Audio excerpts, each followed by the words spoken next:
The news continues in Central Africa, where DR Congo voters are faced with obstacles ahead of the election, as many have decried the poor state of their voter cards as its prints keep fading out. Congolese say they have waited in long queues as they hope to obtain duplicates of their voter card. Some 44 million registered voters out of a population of around 100 million will be called upon to elect their president, as well as choosing from over 100,000 candidates for the legislative, provincial, and municipal elections. The cards are supposed to be delivered free of charge, but there are widespread reports of agents demanding bribes for replacements. The election is to hold on December 20, with 26 candidates running for the highest office. To further discuss this, we're being joined by Kambale Musavuli, political analyst and human rights activist. Thank you so much, Kambale, for talking to us at this time. Thank you for having me.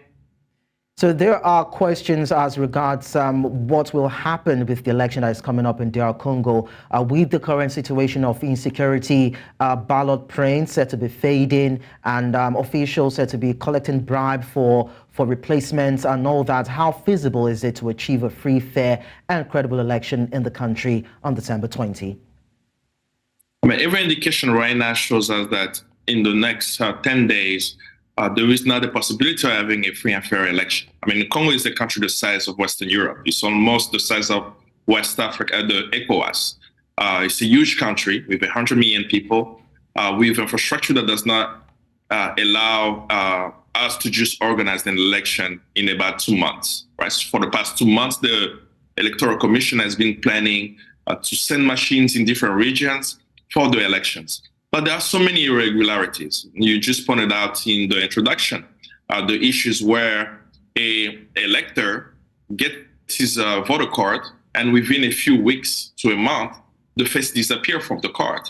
I mean, this is not just a technical glitch. This is an intentional, in my view, an intentional act by the Electoral Commission to create a confusion of who is going to the polls.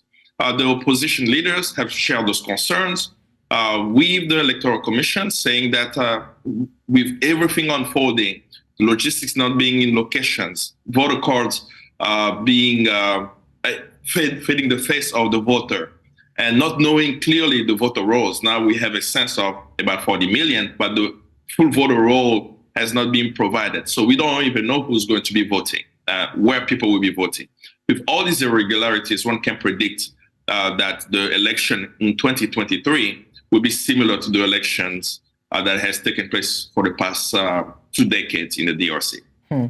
Let's now dwell more on the issue of insecurity. Now, the Southern African Development Community has proposed sending a regional intervention force into Eastern DRC to try to stabilize the country ahead of the elections. What's your take on that? SADC has always been on the side of the DRC, and this is not the first time they've sent the troops in DRC to support the DRC. In 2012, SADC did send a force intervention brigade, and this force was able to actually make an impact in the situation in DRC. Similar situation will also make an impact, but unfortunately, without political actors, it may actually be a political solution. It may actually be difficult to have an impact in the DRC. So what are the key factors that you think will probably shape the people's choice of candidates in the presidential elections, most especially looking at the power of the incumbents and looking at the strength of the oppositions?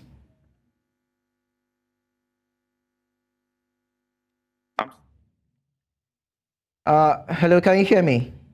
Kambale? Yeah. Yes, I can hear you. Okay, did you get my question? No, I didn't hear. Sorry. Okay, so yes, I wanted to find out from you what you think the key factors would probably be in terms of what will shape the people's choice of candidates in the presidential elections, most especially looking at the power or the influence of the incumbents and the strength of the oppositions. What is at stake in this election is a break between the old and the new. Unfortunately, the current regime is planning everything to stay in power.